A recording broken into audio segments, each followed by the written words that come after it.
আমাকে কেটো না, আমার অনেক কষ্ট হচ্ছে। যদি না কাটি তাহলে আমার ঘর চলবে কিভাবে?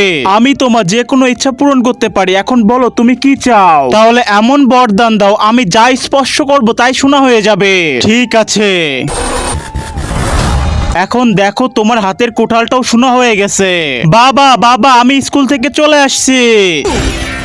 গাছ, আমার ছেলে শোনা হয়ে গেছে, কি তাড়াতাড়ি ঠিক করে দাও। আমি ওকে ঠিক করতে পারবো না। তাহলে আমাকে এমন একটা বরদান দাও যাতে আমার ছেলে ঠিক হয়ে যায়। আমি তোমাকে শুধুমাত্র একটা বরদানই দিতে পারি। তাহলে কোনো উপায় বলো যাতে আমার ছেলে ঠিক হয়ে যায়। হ্যাঁ, একটা উপায় আছে। যদি 3জন ব্যক্তি তোমাকে দোয়া করে তাহলে তোমার ছেলে ঠিক হয়ে যাবে।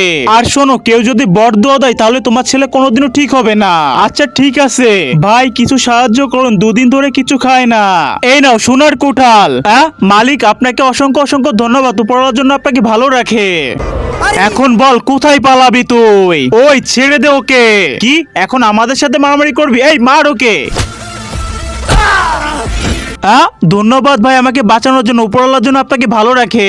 আরে এই তো দুটো হয়ে গেছে, আর মাত্র একটা। আরে কি হয়েছে ভাই, কান্না করছো কেন? আজকে আমার বিয়ে ছিল কিন্তু আমি কালো বলে মেয়ে ভাগছে। তাহলে তো কিছু হলো না। এই শোনেন, আপনি কান্না করছেন কি জন্য? আজকে আমার বিয়ে ছিল কিন্তু ছেলে পালাইছে। আহারে বেচারি। আরে এই তো একটা বুদ্ধি পাইছি। এই তো তোমাদের বিয়ে সম্পূর্ণ হয়ে গেছে। ভাই আপনাকে অসংখ্য অসংখ্য ধন্যবাদ। আচ্ছা তোমার কোনে ভাগছে কি জন্য? আরে আমি কালো বলে এই জন্য মেয়ে ভাগছে। কিন্তু তোমারটা ভাগছে কি জন্য? আরে ও জেনে গেছে যে আমার পেটে বাচ্চা আছে এই জন্য ভাগছে। কি শালা, কোন মেয়ের সাথে তুই আমাকে বিয়ে দিলে? আমার সারা জীবনটাই নষ্ট হয়ে গেল, তুই সারা জীবন পোকায়ে থাকবি। তোরে আজকে খাইছি, দাঁড়া দাঁড়া কইতাছি।